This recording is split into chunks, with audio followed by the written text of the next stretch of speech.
ਸਰੋਤਿਓ ਦਰਸ਼ਕੋ Punjabi radio USA ਦੇ ਖਾਸ programme ਖਬਰ ਤੇ ਨਜ਼ਰ ਦੇ ਵਿੱਚ ਤੁਹਾਡਾ ਸਾਰਿਆਂ ਦਾ ਸਵਾਗਤ ਹੈ। ਸਤਿ ਸ਼੍ਰੀ ਅਕਾਲ, ਮੈਂ ਹਾਂ ਪ੍ਰਵੀਨ ਸ਼ਰਮਾ ਤੇ ਸਾਡੇ ਨਾਲ ਪੰਜਾਬ ਤੋਂ ਜੁੜਨਗੇ ਮਿੰਟੂ ਗੁਰਸਰੇਗਾ ਜੀ। ਖਬਰਾਂ ਵੱਲ ਵਧਣ ਤੋਂ ਪਹਿਲਾਂ ਨਜ਼ਰ ਮਾਰ ਲੈਂਦੇ ਹਾਂ ਸਾਡੇ ਅੱਜ ਦੇ ਇਸ ਪ੍ਰੋਗਰਾਮ ਦੇ ਸਪਾਂਸਰਸ ਉੱਤੇ।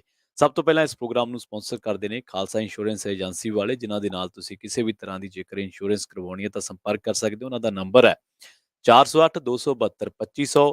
ਟਰਕੀਆਨਾ ਇਮੀਗ੍ਰੇਸ਼ਨ ਲਾਅ ਫਰਮ ਜੇ ਟਰਕੀਆਨਾ ਦੇ ਨਾਲ ਤੁਸੀਂ ਸੰਪਰਕ ਕਰ ਸਕਦੇ ਹੋ। ਜੇਕਰ ਇਮੀਗ੍ਰੇਸ਼ਨ ਬਾਬਤ ਤੁਹਾਡੀ ਕੋਈ ਵੀ ਇਨਕੁਆਇਰੀ ਹੈ, ਕੋਈ ਵੀ ਪ੍ਰਸ਼ਨ ਤੁਸੀਂ ਪੁੱਛਣਾ ਤਾਂ ਜੇ ਟਰਕੀਆਨਾ ਦੇ ਨਾਲ ਤੁਸੀਂ ਸੰਪਰਕ ਕਰ ਸਕਦੇ ਹੋ।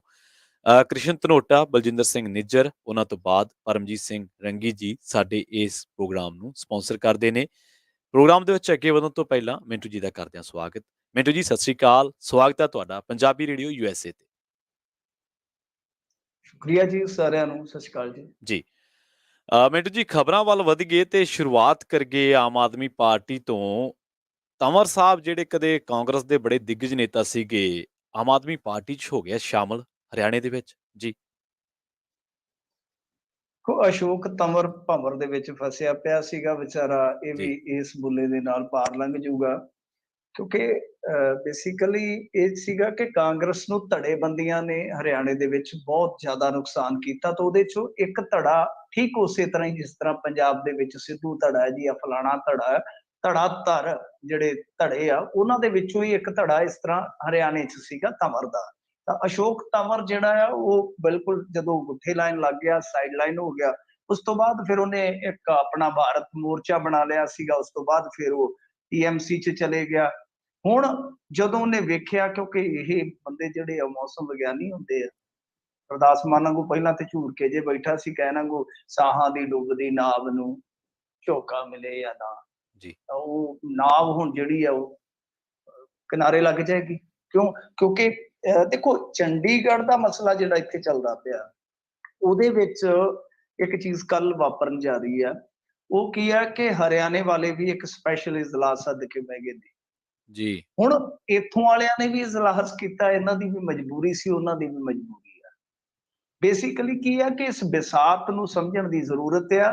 ਇਹਦੇ ਵਿੱਚ ਖਿਡਾਰੀ ਜਿਹੜੇ ਆ ਉਹ ਹੁਣ ਤੋਂ ਹੀ ਆਪਣੇ ਆਪਣੇ ਪਿਆਦੇ ਸੈੱਟ ਕਰ ਰਹੇ ਆ। ਅਰਵਿੰਦ ਕੇਜਰੀਵਾਲ ਆਪਣੇ ਪੱਧਰ ਤੇ, ਉਹ ਆਪਣੇ ਪੱਧਰ ਤੇ, ਇਸ ਕਰਕੇ ਕਿ ਉਹਦੇ ਵਾਸਤੇ ਸਾਰਾ ਕੁਛ ਹੈ ਜਿਹੜਾ ਉਹ ਇਸ ਤਰੀਕੇ ਨਾਲ ਵਿਉਂਤਿਆ ਜਾ ਰਿਹਾ ਵਾ ਕਿ ਆਉਣ ਵਾਲੇ ਸਮੇਂ ਦੇ ਵਿੱਚ ਜਦੋਂ ਅਰਵਿੰਦ ਕੇਜਰੀਵਾਲ ਹਨੇਰੀ ਬਣਾਉਣ ਦਾ ਯਤਨ ਕਰੇਗਾ ਕਿ ਜਿਹਦੇ ਵਿੱਚ ਮੈਂ ਸਾਰੇ ਤਿਨਕਿਆਂ ਵਾਂਗ ਗੂੰਜ ਦੇਵਾਂ, ਤਾਂ ਉਦੋਂ ਉਸ ਮੌਕੇ ਤੇ ਅਰਵਿੰਦ ਕੇਜਰੀਵਾਲ ਨੂੰ ਠੱਲਿਆ ਕਿਵੇਂ ਜਾਵੇ ਜਾਂ ਇਸ ਵਰੋਲੇ ਨੂੰ ਨੇਰ ਬੰਨ ਹੀ ਨਾ ਦਿੱਤਾ ਜਾਵੇ।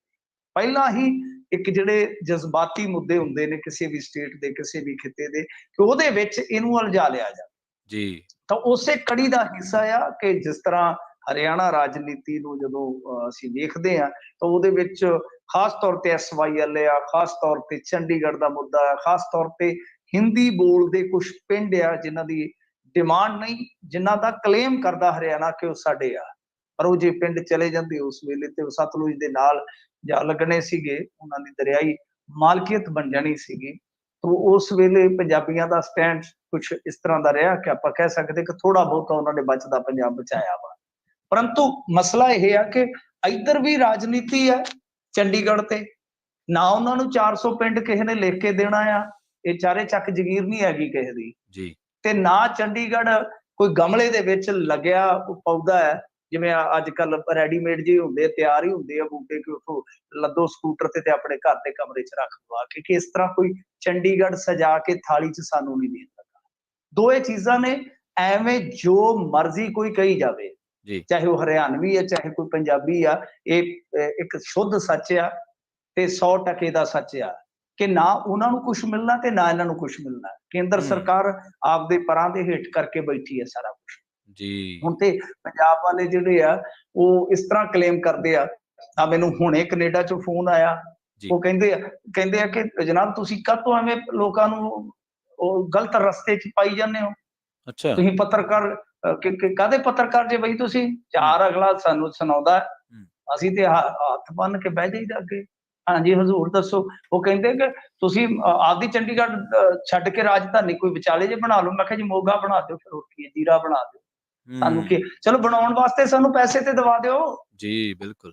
ਅੱਜ ਘੱਟੋ ਘੱਟ 4 ਲੱਖ ਕਰੋੜ ਦੀ, ਕੋਈ 5 ਲੱਖ ਕਰੋੜ ਦੀ ਪ੍ਰਾਪਰਟੀ ਹੋਏਗੀ ਚੰਡੀਗੜ੍ਹ, ਜੀ ਤਾਂ ਸਾਨੂੰ ਦਵਾ ਦਿਓ ਤੁਸੀਂ, ਅਸੀਂ ਆਪਣੀ ਬਣਾ ਲੈਂਦੇ ਹਾਂ, ਕਿੱਡੀ ਕੁ ਗੱਲ ਹੈ, ਕੁਛ ਦਿਓ ਤਾਂ ਸਹੀ, ਕੁਛ ਲੈ ਕੇ ਤਾਂ ਦਿਓ, ਮਤਲਬ ਕਿ ਇਹੀ ਹੈ ਨਾ।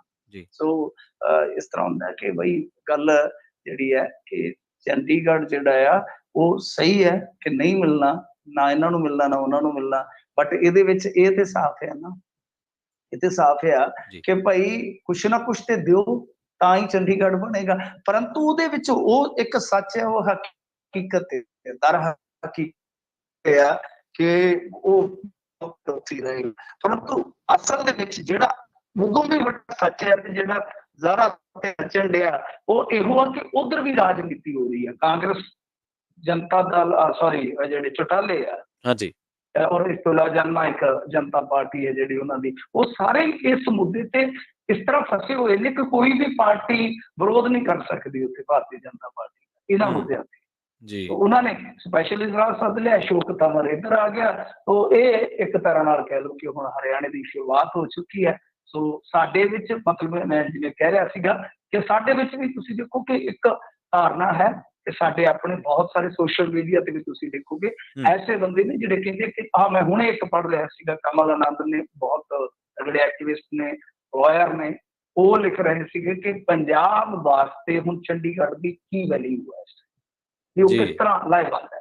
ਦੱਸੋ ਕਿ ਮਤਲਬ ਕਿ ਸਾਡੀ ਤਾਂ ਧਾਰਨਾ ਹੁਣ ਇਸ ਤਰ੍ਹਾਂ ਦੀ ਬਣ ਰਹੀ ਹੈ ਕਿ ਯਾਰ ਇਸ ਝਗੜੇ ਚ ਹੁਣ ਲੈਣਾ ਕੀ ਹੈ। ਪਰ ਮੈਂ ਜਿਵੇਂ ਕਿਹਾ ਕਿ ਇੱਕ ਧਾਰਨਾ ਕੁਛ ਇਸ ਤਰ੍ਹਾਂ ਦੀ ਬੰਦਿਆਂ ਦੀ ਹੋ ਸਕਦੀ ਹੈ, ਸਾਡੇ ਵਿੱਚੋਂ ਭੈਣ ਭਰਾਵਾਂ ਦੀ ਹੋ ਸਕਦੀ ਹੈ, ਪਰੰਤੂ ਅਸਲ ਸੱਚ ਇਹੋ ਆ, ਅਸਲ ਸੱਚਾਈ ਇਹੋ ਆ ਕਿ ਇਸ ਮੁੱਦੇ ਤੇ ਨਾ ਸਿਰਫ ਜਜ਼ਬਾਤ ਜੁੜੇ ਹੋਏ ਆ ਬਲਕਿ ਰਾਜਨੀਤੀ ਵੱਜੀ ਹੋਈ ਆ। ਉਹ ਖੁੱਲ ਕੇ ਉਸ ਲਾਈਨ ਤੋਂ ਕਿਤੇ ਵੀ ਪਾਸੇ ਹਟ ਕੇ ਗੱਲ ਨਹੀਂ ਕਰ ਸਕਦੀ। ਜਿਵੇਂ ਇੱਥੇ ਅਖੀਰ ਭਾਰਤੀ ਜਨਤਾ ਪਾਰਟੀ ਨੂੰ ਵੀ ਕਹਿਣਾ ਪਿਆ ਕਿ ਪੰਜਾਬ ਦੀ ਭਾਰਤੀ ਜਨਤਾ ਪਾਰਟੀ ਪੰਜਾਬ ਦੇ ਨਾਲ ਆ, ਚੰਡੀਗੜ੍ਹ ਦੇ। ਜੀ ਜੀ ਜੀ ਮਿੰਟੂ ਜੀ, ਅਗਲੀ ਖਬਰ ਵੱਲ ਆਪਾਂ ਵਧੀਏ ਤੇ ਸਾਡੇ ਜਿਹੜੇ ਸੀਐਮ ਸਾਹਿਬ ਨੇ, ਇਹਨਾਂ ਦੇ ਜਿਹੜੇ ਜੋ ਕੰਮਕਾਰ ਕਰ ਰਹੇ ਨੇ, ਇਹਨਾਂ ਤੇ ਨਜ਼ਰ ਰਹਿੰਦੀ ਹੈ। ਹੁਣ ਦੱਸਦੇ ਆ ਵੀ ਡੀਸੀਆਂ ਨੂੰ ਪਿੰਡਾਂ ਦੇ ਵਿੱਚ ਜਾਣ ਦੇ ਹੁਕਮ ਹੋਏ ਆ ਵੀ ਉੱਥੇ ਜਾ ਕੇ ਗੱਲਾਂ ਬਾਤਾਂ ਸੁਣੋ, ਕੀ ਅਮਲ ਹੋ ਰਿਹਾ ਜਾਂ ਹੋਏਗਾ? ਹਾਂਜੀ ਦੇਖੋ, ਗੱਲ ਇਹ ਆ ਕਿ ਜਿਹੜੇ ਡੀਸੀ ਹੈ ਹਾਂਜੀ ਉਹਨਾਂ ਦਾ ਵੈਸੇ ਕੰਮ ਤੇ ਇਹੋ ਹੀ ਆ। ਬਹੁਤ ਸਾਰੇ ਆਈਐਸ ਇਸ ਤਰ੍ਹਾਂ ਦੇ ਨੇ ਇੰਡੀਆ ਦੇ ਵਿੱਚ ਜਿਨ੍ਹਾਂ ਨੇ ਮਿਸਾਲਾਂ ਕਾਇਮ ਕੀਤੀਆਂ। ਜਿਹੜੀ ਇੱਕ ਆਮਿਰ ਖਾਨ ਦੀ ਫਿਲਮ ਬਣੀ ਆ, ਜੀ ਮੈਨੂੰ ਨਾਮ ਵਿਸਰ ਗਿਆ, ਉਹਦੇ ਵਿੱਚ ਵੀ ਜੋ ਕਹਾਣੀ ਉਹ ਇੱਕ ਆਈਐਸ ਦੀ ਕਹਾਣੀ ਆ। ਅਖੀਰ ਤੇ ਲਦਾਖ ਦਾ ਸੀਨ ਹੈ ਜੀ ਜਿੱਥੇ ਉਹ ਫਿਲਮ ਜਾ ਕੇ ਫਿਨਿਸ਼ ਹੁੰਦੀ ਆ, ਖਤਮ ਹੁੰਦੀ ਹੈ, ਕਲਾਈਮੈਕਸ ਹੈ ਜਿਹੜਾ, ਤਾਂ ਉਹ ਅਸਲ ਦੇ ਵਿੱਚ ਆਈਐਸ ਹੁੰਦਾ ਹੈ। ਆਮਿਰ ਖਾਨ ਮਤਲਬ ਕਿ ਜਿਹੜੇ ਜਿਹਦੇ ਚ ਤਿੰਨ ਹੁੰਦੇ ਨੇ, ਦੋਸਤ ਹੁੰਦੇ ਆ। ਸੋ ਉਹ ਫਿਲਮ ਜਿਹੜੀ ਇੱਕ ਆਈਐਸ ਦੀ ਇੱਕ ਜ਼ਿੰਦਗੀ ਤੋਂ ਪ੍ਰੇਰਿਤ ਕਹਾਣੀ ਹੈ। ਜੀ ਤਾਂ ਤੁਸੀਂ ਦੇਖ ਲਓ ਕਿ ਕਿਸ ਤਰ੍ਹਾਂ ਦੇ ਆਈਐਸ ਹੈਗੇ ਨੇ ਸਾਡੇ ਕੋਲ ਸਰਵਿਸ ਦੇ ਵਿੱਚ, ਜਿਨ੍ਹਾਂ ਨੇ ਬਾਕਮਾਲ ਕੰਮ ਕੀਤਾ ਦੂਰ ਦਰਾਜ਼ ਦੇ ਇਲਾਕਿਆਂ 'ਚ। ਕਿਸੇ ਨੇ ਪਾਣੀ ਦੇ ਮੁਤਲਕ, ਕਿਸੇ ਨੇ ਸਿੱਖਿਆ ਦੇ ਮੁਤਲਕ, ਕਿਸੇ ਨੇ ਸਿਹਤ ਦੇ ਮੁਤਲਕ। ਸੋ ਗੱਲ ਇਹ ਹੈ ਕਿ ਇੱਕ ਕਲਚਰ ਥੋੜਾ ਜਿਹਾ ਹਾਵੀ ਹੋ ਰਿਹਾ। ਪਿਛਲੇ ਦਿਨੀ ਸੁਬਾ ਰਾਵ ਜੀ ਨੇ ਇੱਕ ਆਰਟੀਕਲ ਲਿਖਿਆ ਇਸ ਬਾਬਤ, ਬੜਾ ਆਲਾ ਆਰਟੀਕਲ ਸੀਗਾ, ਇੰਗਲਿਸ਼ ਅਖਬਾਰ 'ਚ ਲੱਗਿਆ ਸੀਗਾ। ਉਹਨਾਂ ਨੇ ਤੇ ਇੱਥੋਂ ਤੱਕ ਲਿਖ ਦਿੱਤਾ ਕਿ ਭਾਰਤ ਦੀ ਨਾਕਾਮੀ ਦੇ ਵਿੱਚ ਕੀ ਜਿਹੜੇ ਆਈਐਸ ਆ, ਇਹਨਾਂ ਦਾ ਹੱਥ ਨਹੀਂ ਹੈ, ਇਹਨਾਂ ਦੀ ਫੇਲੀਅਰ ਦਾ ਹੱਥ ਨਹੀਂ ਹੈ। ਬਹੁਤ ਇੱਕ ਤਰ੍ਹਾਂ ਨਾਲ ਕਹਿ ਲਈਏ ਕਿ ਕੱਟੜ ਆਲੋਚਨਾ ਵਾਲਾ ਉਹ ਲੇਖ ਹੈ। ਸੋ ਉਹਦੇ ਵਿੱਚ ਚਲੋ ਬਹੁਤ ਗੱਲਾਂ ਨੇ ਇੱਕ ਪੱਖ ਤੋਂ ਜੇ ਆਪਾਂ ਦੇਖੀਏ, ਪਰ ਇੱਕ ਕਲਚਰ ਜਿਹੜਾ ਹੈ ਨਾ, ਉਹ ਇਸ ਜਿੱਦਾਂ ਕਹਿ ਲਈਏ ਕਿ ਜੋ ਸਾਡੇ ਆਰਗਨ ਹੁੰਦੇ ਆ ਡੈਮੋਕ੍ਰੇਸੀ ਦੇ ਮਹੱਤਵਪੂਰਨ ਅੰਗ ਦੇ ਵਿੱਚ ਇੱਕ ਚੀਜ਼ ਜਿਹੜੀ ਫੈਲਦੀ ਜਾ ਰਹੀ ਆ, ਉਹ ਇਹ ਆ ਕਿ ਆਪਣੀ ਸੀਟ ਤੇ ਬੈਠੋ, ਬਸ ਜਿਵੇਂ ਚੱਲਦਾ ਚਲਾਈ ਚ। ਮਤਲਬ ਕਿ ਜਿਹੜਾ ਦਿਨ ਲੰਘਦਾ, ਜਿਵੇਂ ਹੰਸਰਾਜ ਨੇ ਕਿਹਾ ਸੀ, ਜੋ ਪਲ ਹੱਸ ਕੇ ਲੰਘਦਾ ਯਾਰ ਲਗਾਈ ਜਾ। ਪਰ ਇਹਨਾਂ ਅਫਸਰਾਂ ਤੋਂ, ਜਿਹੜੇ ਇਹ ਬਹੁਤ ਆਲਾ ਮਿਆਰੀ ਅਫਸਰ ਹੁੰਦੇ ਆ, ਤਾਂ ਇਹਨਾਂ ਤੋਂ ਤਵੱਕੋ ਸਾਡੀ ਜ਼ਿਆਦਾ ਹੁੰਦੀ ਹੈ ਸਮਾਜ ਦੀ ਕਿ ਕੁਛ ਕਰਨਗੇ ਔਰ ਬਿਹਤਰ ਕਰਕੇ ਦੇਣਗੇ। ਸੋ ਇਸ ਕਰਕੇ ਮੇਰਾ ਮੰਨਣਾ ਇਹ ਆ ਕਿ ਦਫ਼ਤਰਾਂ ਚੋਂ ਨਿਕਲ ਕੇ ਇਹਨਾਂ ਨੂੰ ਵੀ ਜਾਣਾ ਚਾਹੀਦਾ ਲੋਕਾਂ ਦੇ ਵਿੱਚ। ਜੇ ਇੱਕ ਬਜ਼ੁਰਗ ਚੀਫ ਮਿਨਿਸਟਰ ਜਾ ਕੇ ਕਹਿੰਦਾ ਮੈਂ ਸੰਗਤ ਦਰਸ਼ਨ ਕਰਨੇ ਆ, ਜਾਂ ਮੈਂ ਕੌਫੀ ਪਿਆਣੀ ਆ ਲੋਕਾਂ ਨੂੰ, ਕੌਫੀ ਵਿਦ ਕੈਪਟਨ, ਤੇ ਇਹ ਜਿਹੜੇ ਨੌਜਵਾਨ ਅਫਸਰ ਹੁੰਦੇ ਆ, ਇਹਨਾਂ ਨੂੰ ਕੀ ਹੋਇਆ, ਇਹ ਵੀ ਤੇ ਜਾ ਕੇ ਲੋਕਾਂ ਦੀਆਂ ਸਮੱਸਿਆਵਾਂ ਸੁਣ ਸਕਦੇ ਆ, ਉਲੀਕ ਸਕਦੇ ਆ ਕਿ ਹਾਂ ਭਾਈ ਆਹ ਯੋਜਨਾ ਜਿਹੜੀ ਹੈ ਇਸ ਇਲਾਕੇ ਦੇ ਵਿੱਚ ਕਾਰਗਰ ਸਾਬਤ ਹੋ ਸਕਦੀ ਹੈ। ਕਿਉਂ ਨਹੀਂ ਭਾਈ, ਇਹ ਵੀ ਤੇ ਆਖਰ ਤਨਖਾਹਾਂ ਲੈਂਦੇ ਨੇ, ਜੀ, ਮੋਟੀਆਂ ਸਹੂਲਤਾਂ ਲੈਂਦੇ ਆ। ਸੋ ਇਹਨਾਂ ਨੇ ਆਰਡਰ ਕੀਤਾ ਵਾ ਇਹਨਾਂ ਨੂੰ ਕਿ ਭਾਈ ਤੁਸੀਂ ਜਾਓ, ਲੋਕਾਂ ਦੇ ਵਿੱਚ ਜਾਓ, ਦਫ਼ਤਰਾਂ ਤੋਂ ਬਾਹਰ ਨਿਕਲੋ, ਜਿਹੜਾ ਕੋਈ ਅੱਛਾ ਕੰਮ ਕਰੇਗਾ ਉਹਨੂੰ ਅਸੀਂ ਪ੍ਰਾਈਜ਼ ਦੇਵਾਂਗੇ, ਅਵਾਰਡ ਦੇਵਾਂਗੇ। ਇਸ ਤੋਂ ਇਲਾਵਾ ਨਾਲੇ ਕਿਹਾ ਗਿਆ ਕਿ ਜਿਹੜੇ ਨਸ਼ਾ ਛਡਾਊ ਕੇਂਦਰ ਆ ਉਹਨਾਂ ਨੂੰ ਅਪਗ੍ਰੇਡ ਕਰ ਦਿਓ ਨਾਲ ਦੀ ਨਾਲ, ਭਈ ਉਹਨਾਂ ਨੂੰ ਜਲਦੀ ਜਲਦੀ ਤੁਸੀਂ ਤੁਰੰਤ ਚਾਲੂ ਕਰ ਲਓ। ਸੋ ਗੱਲ ਇਹ ਆ ਕਿ ਦੇਖੋ ਨਸ਼ੇ ਵਾਲਾ ਮੁੱਦਾ ਉਹਦੇ ਤੇ ਹਜ਼ਾਰ ਗੱਲਾਂ ਹੋ ਸਕਦੀਆਂ, ਉਹਦੇ ਤੇ ਮੈਂ ਲਗਾਤਾਰ 4 ਘੰਟੇ ਵੀ ਬੋਲ ਸਕਦਾ, ਉਹ ਤਾਂ ਛੱਡ ਦਿਓ, ਤਾਂ ਗਾਏ ਬਗਾਏ ਚੱਲਦਾ ਰਹਿਣਾ। ਦੇਖਦੇ ਆ ਕਿ ਕਿਸ ਤਰ੍ਹਾਂ ਦਾ ਇਹ ਸਟਰਕਚਰ ਦਿੰਦੇ ਆ, ਕਿਸ ਤਰ੍ਹਾਂ ਦੀ ਪਾਲਿਸੀ ਲੈ ਕੇ ਆਉਂਦੇ ਆ, ਕਿਸ ਤਰ੍ਹਾਂ ਇਹ ਵਿਕਟਮਸ ਨੂੰ ਪ੍ਰੇਰਿਤ ਕਰਦੇ ਆ, ਉਹ ਬਾਅਦ ਦਾ ਪਾਰਟ ਆ। ਪਰ ਜਿੱਥੋਂ ਤੱਕ ਇਹ ਆ ਕਿ ਜਿਹੜੇ ਡੀਸੀ ਜਾਣਗੇ ਹੁਣ ਪਿੰਡਾਂ ਦੇ ਵਿੱਚ, ਉਹ ਵੇਖਿਆ ਜਾਏਗਾ ਕਿ ਕਿਸ ਤਰ੍ਹਾਂ ਉੱਥੇ ਸਮੱਸਿਆਵਾਂ ਨਿਕਲਦੀਆਂ ਨੇ, ਕਿਸ ਤਰ੍ਹਾਂ ਉਹਨਾਂ ਦੇ ਹੱਲ ਨਿਕਲਦੇ ਆ। ਔਰ ਜੀ, ਮੇਰਾ ਮੰਨਣਾ ਜੇ ਕਿ ਇਸ ਤਰ੍ਹਾਂ ਦਾ ਕਲਚਰ ਇੱਕ ਪਿਰਤ ਬਣ ਕੇ ਚਲਾਇਆ ਜਾਵੇ ਤਾਂ ਬਿਹਤਰ ਆ, ਬਹੁਤ ਬਿਹਤਰ ਆ। ਇਹੋ ਜਿਹੇ ਅਫਸਰ, ਜੇ ਛੋਟੇ ਅਫਸਰ ਜਾ ਕੇ ਪਿੰਡਾਂ ਦੇ ਵਿੱਚ ਧੱਕੇ ਧੋੜੇ ਖਾ ਸਕਦੇ ਆ, ਇਹਨਾਂ ਨੂੰ ਵੀ ਜਾਣਾ ਚਾਹੀਦਾ, ਕਿਉਂਕਿ ਇਹਨਾਂ ਦੀ ਸਰਵਿਸ ਬਹੁਤ ਲੰਬੀ ਹੁੰਦੀ ਆ, ਬਹੁਤ ਤਰੱਕੀ ਦੇ ਅਸਾਰ ਹੁੰਦੇ ਆ। ਸੈਕਟਰੀ ਪੱਧਰ ਤੱਕ ਜਾਣਾ ਹੁੰਦਾ ਇਹਨਾਂ ਨੇ, ਬਹੁਤ ਦੂਰ ਤੱਕ ਜਾਣਾ ਹੁੰਦਾ, ਪੀਐਮ ਨੂੰ ਯਾਨੀ ਪ੍ਰਧਾਨ ਮੰਤਰੀ ਦੇ ਦਫ਼ਤਰ ਨੂੰ ਚਲਾਉਣਾ ਹੁੰਦਾ ਇਹਨਾਂ ਨੇ ਜਾ ਕੇ, ਇੱਕ ਮੌਕੇ ਤੇ ਇੰਨੀ ਤਰੱਕੀ ਹੁੰਦੀ ਹੈ ਇਹਨਾਂ ਦੀ, ਜੀ, ਪੂਰੇ ਦੇਸ਼ ਨੂੰ ਚਲਾਉਣਾ ਹੁੰਦਾ। ਸੋ ਇਹਨਾਂ ਨੂੰ ਵੀ ਵਧੀਆ ਤਜਰਬਾ ਹੋਏਗਾ। ਬਾਕੀ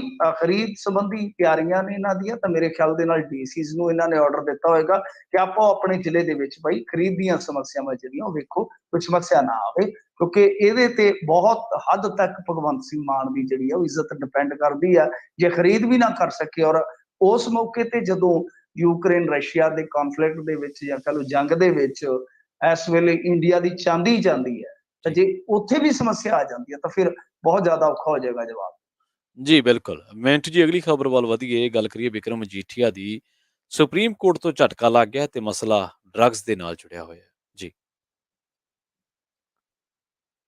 ਦੇਖੋ ਗੱਲ ਇਹ ਆ ਕਿ ਇਹਦੇ ਵਿੱਚ ਹੁਣ ਝਟਕਾ ਤੇ ਕੋਈ ਨਹੀਂ ਹੈ। ਸਾਡੇ ਜਿਹੜੇ ਅਖਬਾਰ ਨੇ ਜਾਂ ਸਾਡੇ ਇਸ ਤਰ੍ਹਾਂ ਦੇ ਜਿਹੜੇ ਹੈਗੇ ਨੇ ਡਿਜੀਟਲ ਮੀਡੀਆ ਅਦਾਰੇ, ਹੂੰ, ਉਹ ਪਤਾ ਨਹੀਂ ਇਹਨਾਂ ਨੇ ਕਿਹੜੀ ਪੱਗ ਨੂੰ ਪਾਇਆ, ਕੀ ਹਾਸਲ ਕਰਨਾ, ਝਟਕਾ ਲੱਗਾ।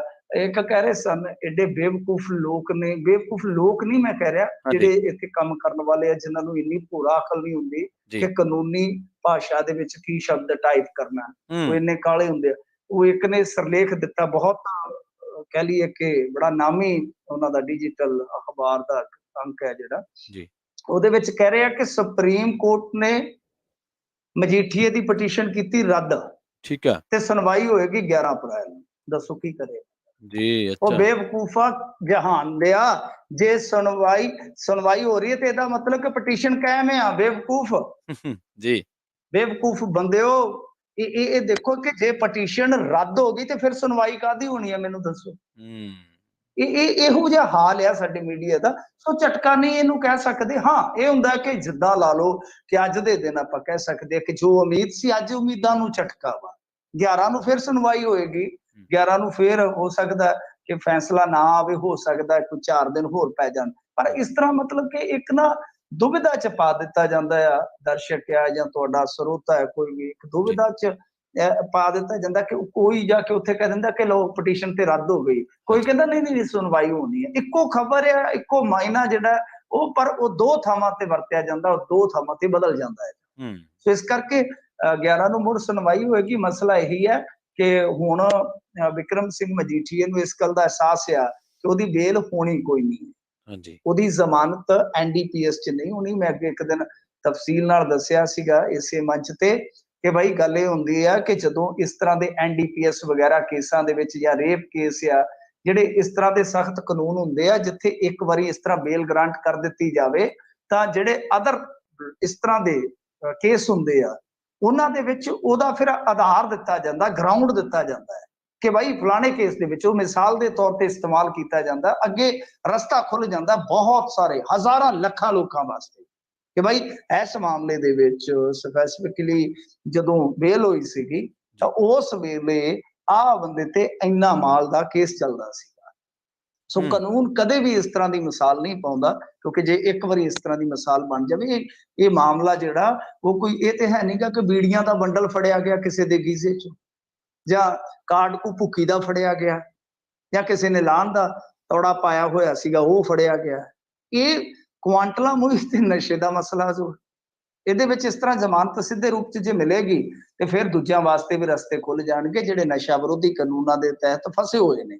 ਸੋ ਇਸ ਕਰਕੇ ਵਿਕਰਮ ਸਿੰਘ ਮਜੀਠੀਆ ਨੂੰ ਭਲੀ ਭਾਂਤ ਪਤਾ ਆ ਕਿ ਜ਼ਮਾਨਤ ਮੈਨੂੰ ਨਹੀਂ ਦਿੱਤੀ ਜਾਣੀ।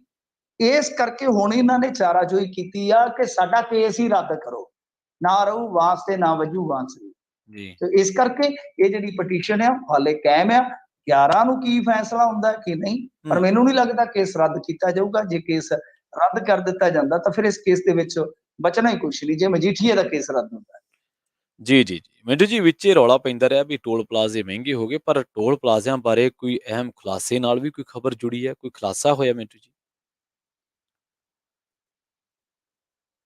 ਦੇਖੋ ਤੇਲ ਵੀ ਮਹਿੰਗਾ ਤੇ ਜੀ ਟੋਲ ਵੀ ਮਹਿੰਗਾ, ਸਾਰਾ ਕੁਝ ਮਹਿੰਗਾ ਹੋਈ ਜਾਂਦਾ ਆ। ਹੂੰ ਬਸ ਆਦਮੀ ਸਸਤਾ ਆ, ਆਦਮੀ ਸਸਤਾ ਹੈ। ਕਿਤੇ ਮੇਲਾ ਵੇਖਣ ਤੁਰਿਆ ਜਾਂਦਾ, ਉੱਥੇ ਗੋਲੀਆਂ ਨਾਲ ਮਾਰ ਦਿੱਤਾ ਜਾਂਦਾ, ਕਿਤੇ ਮੇਲੇ 'ਚੋਂ ਸਨਮਾਨਿਤ ਹੋਇਆ ਖਿਡਾਰੀ ਮਾਰ ਦਿੱਤਾ ਜਾਂਦਾ। ਬਸ ਬੰਦਾ ਹੀ ਸਸਤਾ ਹੈ, ਬਾਕੀ ਤੇਲ ਤੇ ਟੋਲ ਸਾਰਾ ਕੁਛ ਹੈ ਜਿਹੜਾ ਮਹਿੰਗਾ ਹੋ ਰਿਹਾ, ਮੁਸਲਸਲ ਮਹਿੰਗਾ ਹੋ ਰਿਹਾ। ਤਾਂ ਖੈਰ ਦੇਖੋ ਗੱਲ ਕੀ ਹੈ ਕਿ ਇਹ ਜੋ ਮਾਮਲਾ ਹੈ, ਜੋ ਖੁਲਾਸਾ ਹੈ, ਇਹਦੇ ਵਿੱਚ ਕੀ ਦੱਸਿਆ ਜਾ ਰਿਹਾ, ਬਹੁਤ ਖੂਬਸੂਰਤ ਰਿਪੋਰਟਿੰਗ ਕੀਤੀ ਹੈ ਸੁਖਜੀਤ ਬਰਾੜ ਹੋਰਾਂ ਨੇ। ਤਾਂ ਇਹੋ ਜਿਹੀ ਪੱਤਰਕਾਰਤਾ ਜਿਹੜੀ ਹੈ ਬਹੁਤ ਬਿਹਤਰੀਨ ਪੱਤਰਕਾਰਤਾ ਹੁੰਦੀ ਹੈ। ਤਾਂ ਉਹਦੇ ਵਿੱਚ ਉਹਨਾਂ ਨੇ ਜੋ ਮਤਲਬ ਕਿ ਸਾਰਾ ਕੁਛ ਕੀਤਾ, ਸੌਰੀ ਮੈਂ ਨਾਮ ਗਲਤ ਲੈ ਗਿਆ, ਦਵਿੰਦਰਪਾਲ ਹੋਰਾਂ ਜੀ ਤੇ ਸਾਰਾ ਸੀਗਾ ਸਰਚ ਦਾ ਕੰਮ। ਤਾਂ ਇਹਨਾਂ ਨੇ ਜਿਹੜਾ ਮਤਲਬ ਕਿ ਡਾਟਾ ਕੱਢ ਕੇ ਲਿਆਂਦਾ ਹੈ, ਉਹਦੇ ਵਿੱਚ ਇਹ ਖੁਲਾਸਾ ਕੀਤਾ ਹੈ ਕਿ ਸੰਵਿਧਾਨਕ ਨਿਯਮਾਂ ਦੇ ਮੁਤਾਬਕ, ਜਿੱਦਾਂ ਲਾ ਲਓ ਫਰਜ਼ ਕਰੋ ਕਿ ਇਹਨਾਂ ਨੇ ਪਿਛਲੇ ਦਿਨੀ ਜਿਹੜੇ ਸਾਡੇ ਟਰਾਂਸਪੋਰਟ ਮਿਨਿਸਟਰ ਆ ਨਿਤਿਨ ਗਡਕਰੀ, ਉਹਨਾਂ ਨੇ ਆਫੀਸ਼ੀਅਲੀ ਸਟੇਟਮੈਂਟ ਦਿੱਤੀ ਸੀਗੀ ਕਿ 60 ਕਿਲੋਮੀਟਰ ਦੇ ਦਾਇਰੇ 'ਚ ਇੱਕਾ ਹੀ ਟੋਲ ਰਹੇਗਾ। ਜੀ ਪਰੰਤੂ ਹੁਣ ਜਿਹੜੇ ਬੰਦੇ ਉੱਧਰ ਨੂੰ ਜਾਂਦੇ ਨੇ, ਪਟਿਆਲੇ ਤੋਂ ਚੰਡੀਗੜ੍ਹ ਜਾਂਦੇ ਆ, ਤਾਂ ਪਟਿਆਲਾ ਨਿਕਲਦੇ ਹੀ ਇੱਕ ਆਊਗਾ ਤੇ ਇੱਕ ਬਨੂੜ ਨਿਕਲਦੇ ਆਊਗਾ। ਤਾਂ ਹੂੰ ਫਾਸਲਾ ਚੈੱਕ ਕਰ ਲਓ ਤੁਸੀਂ, 60 ਤੋਂ ਘੱਟ ਹੋਣਾ। ਬਿਲਕੁਲ ਬੰਦ ਤਾਂ ਹੈ ਇਸ ਤਰ੍ਹਾਂ ਕਈ ਟੋਲ ਪਲਾਜ਼ੇ ਤੁਹਾਨੂੰ ਮਿਲ ਜਾਣਗੇ, ਕਈ ਜੀ ਟੋਲ ਪਲਾਜ਼ੇ ਤੁਹਾਨੂੰ ਇਸ ਤਰ੍ਹਾਂ ਮਿਲ ਜਾਣਗੇ। ਫਰਜ਼ ਕਰੋ ਤੁਸੀਂ ਮਲੋੜ ਤੋਂ ਬਠਿੰਡੇ ਜਾਣਾ ਹੈ, ਮਲੋੜ ਤੋਂ ਬਠਿੰਡੇ ਜਾਣਾ ਆ, ਤਾਂ ਟੋਟਲ ਜਿਹੜੀ ਡਿਸਟੈਂਸਿੰਗ ਜਿਹੜੀ ਆ, ਦੂਰੀ ਆ, ਉਹ 49 ਕਿਲੋਮੀਟਰ ਬਣਦੀ ਹੈ। ਜੀ ਪਰ 49 ਕਿਲੋਮੀਟਰ ਦੇ ਦਰਮਿਆਨ ਹੀ ਇੱਕ ਟੋਲ ਆ ਜਾਂਦਾ ਹੈ। ਔਰ ਹੂੰ ਜੇ ਤੁਸੀਂ ਬਠਿੰਡਾ ਕ੍ਰਾਸ ਕਰੋਗੇ, ਬਠਿੰਡਾ ਲੰਘਦੇ ਸਾਰ ਪੁੱਛੋ ਹੈ ਤਕਰੀਬਨ 14 ਕਿਲੋਮੀਟਰ ਤੇ ਉੱਥੇ ਫੇਰ ਟੋਲ ਆ। ਜੀ ਮਤਲਬ ਕਿ ਜੇ ਮਲੋਟ ਤੋਂ ਤੁਰੋਗੇ, ਜੇ ਤੁਸੀਂ ਭੁੱਚੋ ਵੀ ਜਾਣਾ ਆ ਜਾਂ ਭੁੱਚੋ ਤੋਂ ਥੋੜਾ ਜਗ੍ਹਾ ਗਾਂਹ ਜਾਣਾ ਆ, ਤਾਂ ਤੁਹਾਨੂੰ 2 ਟੋਲ ਕ੍ਰਾਸ ਕਰਨੇ ਪੈਣਗੇ। ਤੇ ਗਿੱਦੜਬਾਹਾ ਤੋਂ ਤਾਂ ਟੋਲ ਪਲਾਜ਼ਾ ਹੈ ਹੀ, ਉੱਥੋਂ 10 ਕਿਲੋਮੀਟਰ ਹੈ, ਤੇ ਉਹਨਾਂ ਤੋਂ ਵੀ ਟੋਲ ਮੰਗੀ ਜਾਂਦੇ ਸੀ। ਸੋ ਜੀ ਕਹਿਣ ਦਾ ਬਿਲਕੁਲ ਮਤਲਬ ਇਹ ਆ, ਇਹ ਤੇ ਚਲੋ ਹੱਡਬੀਤੀਆਂ ਜੋ ਡਾਟਾ ਹੈ ਉਹ ਕੁਝ ਇਸ ਤਰ੍ਹਾਂ ਦਾ ਹੈ ਕਿ ਨਿਤਿਨ ਗਡਕਰੀ ਵਾਲਾ ਜਦੋਂ ਇਹ ਬਿਆਨ ਆਇਆ ਉਸ ਤੋਂ ਬਾਅਦ, ਕਿਉਂਕਿ ਚੰਦ ਲੋਕਾਂ ਨੂੰ ਪਤਾ ਹੋਏਗਾ ਕਿ ਹੂੰ ਇਹ ਜਿਹੜਾ ਐਕਟ ਹੈ ਜਿਹਦੇ ਤਹਿਤ ਟੋਲ ਪਲਾਜ਼ੇ ਆਉਂਦੇ ਆ, ਨੈਸ਼ਨਲ ਹਾਈਵੇ ਐਕਟ ਆ, ਉਹਦੇ ਵਿੱਚ 2008 ਦਾ ਇਹ ਮਾਮਲਾ ਆਉਂਦਾ, ਨੈਸ਼ਨਲ ਹਾਈਵੇ ਦੇ ਜਿਹੜੇ ਨਿਯਮ ਹੈ, ਸੌਰੀ। ਜੀ ਤਾਂ ਇਹ ਮਤਲਬ ਕਿ 14 ਸਾਲ ਪੁਰਾਣਾ ਹੈ, ਪਰ ਹੁਣ ਉਹ ਕਾਫੀ ਜ਼ਿਆਦਾ ਚਰਚਾ ਦੇ ਵਿੱਚ ਆ। ਤਾਂ ਇਸੇ ਤਰ੍ਹਾਂ ਇੱਕ ਤੱਥ ਇਹਨਾਂ ਨੇ ਪੇਸ਼ ਕੀਤਾ ਹੈ ਦਵਿੰਦਰਪਾਲ ਹੋਰਾਂ ਨੇ, ਉਹ ਕਹਿੰਦੇ ਆ ਕਿ ਜਲੰਧਰ ਤੋਂ ਚੰਡੀਗੜ੍ਹ ਦੀ ਜਿਹੜੀ ਦੂਰੀ ਆ ਉਹ 150 ਕਿਲੋਮੀਟਰ ਆ। ਜੀ ਤਾਂ ਨਿਯਮ ਜਿਹੜੇ ਆ ਉਹ ਇਹ ਕਹਿੰਦੇ ਆ ਕਿ 2 ਹੀ ਟੋਲ ਪਲਾਜ਼ੇ ਹੋਣੇ ਚਾਹੀਦੇ ਆ। ਹੂੰ ਪਰ ਕਮਾਲ ਦੀ ਗੱਲ ਹੈ ਕਿ 5 ਟੋਲ ਪਲਾਜ਼ੇ, ਅੱਛਾ 5 ਟੋਲ ਪਲਾਜ਼ੇ ਆ। ਤੁਸੀਂ ਜੀ ਹਿਸਾਬ ਲਾ ਲਓ ਕਿ 3 ਟੋਲ ਪਲਾਜ਼ੇ ਜੇ ਨਾਜਾਇਜ਼ ਚੱਲਦੇ ਨੇ, ਜਾਂ ਕਹਿ ਲਓ ਕਿ ਨਿਯਮਾਂ ਤੋਂ ਬਾਹਰੀ ਹੋ ਕੇ ਚੱਲਦੇ ਨੇ, ਤਾਂ ਹੂੰ ਦਿਨ ਦੀ ਕਿੰਨੀ ਕਮਾਈ ਹੋਏਗੀ, ਜੀ ਬਿਲਕੁਲ ਦਿਨ ਦੀ ਕਿੰਨੀ ਕਮਾਈ ਹੋਏਗੀ, ਸਾਲ ਦੀ ਕਿੰਨੀ ਕਮਾਈ ਹੋਏਗੀ, 5 ਸਾਲ ਜਾਂ ਦਹਾਕੇ ਦੀ ਕਿੰਨੀ ਕਮਾਈ ਹੋਏਗੀ। ਬਿਲਕੁਲ ਸੋ ਇਸੇ ਤਰ੍ਹਾਂ ਚੰਡੀਗੜ੍ਹ ਤੋਂ ਅਨੰਦਪੁਰ ਸਾਹਿਬ ਜਾਓਗੇ ਤਾਂ ਜੀ ਉਹਦੇ ਵਿੱਚ ਵੀ ਇਹੀ ਕੁਛ ਆ, ਜਾਂ ਹਰਿਆਣੇ ਦੇ ਵਿੱਚ ਵੀ ਇਹਨਾਂ ਨੇ ਟੋਟਲ ਜਿਹੜੇ ਦੱਸੇ ਆ 40 ਤੋਂ ਵੱਧ ਟੋਲ ਪਲਾਜ਼ੇ ਦੱਸੇ ਆ। ਜੀ ਇਹਨਾਂ ਨੇ ਆਪਣੀ ਰਿਪੋਰਟ ਦੇ ਵਿੱਚ 40 ਤੋਂ ਵੱਧ ਟੋਲ ਪਲਾਜ਼ੇ ਆ ਜਿਹੜੇ ਕਿ ਕਿਤੇ ਨਾ ਕਿਤੇ ਕਹਿ ਲਓ ਕਿ ਨਿਯਮਾਂ ਤੋਂ ਬਾਹਰੀ ਹੋ ਕੇ ਪੂਰੀ ਧੜੱਲੇ ਨਾਲ ਲੁੱਟ ਖਸੁੱਟ ਕਰ ਰਹੇ ਆ। ਸੋ ਦੇਖਦੇ ਆ, ਹੁਣ ਇਹਨਾਂ ਨੇ ਕਿਹਾ ਸੀਗਾ ਕਿ ਕੁਛ ਮਹੀਨਿਆਂ ਦੇ ਅੰਦਰ ਅੰਦਰ ਚੱਕੇ ਜਾਣਗੇ ਬਾਈ, ਜਿਹੜੇ 60 ਕਿਲੋਮੀਟਰ ਦੇ ਦਾਇਰੇ 'ਚ ਹੋਊਗੇ। ਪਰੰਤੂ ਮੇਰਾ ਤੇ ਇਹੀ ਖਿਆਲ ਆ ਕਿ ਇਕੱਲਾ ਚੁੱਕੇ ਜਾਣ ਦਾ ਮਸਲਾ ਨਹੀਂ ਹੈ, ਜੋ ਉਹਨਾਂ ਨੇ ਨੋਟ ਛਾਪੇ ਆ ਉਹਦੀ ਜਵਾਬਦੇਹੀ ਵੀ ਹੋਣੀ ਚਾਹੀਦੀ ਹੈ ਨਾ।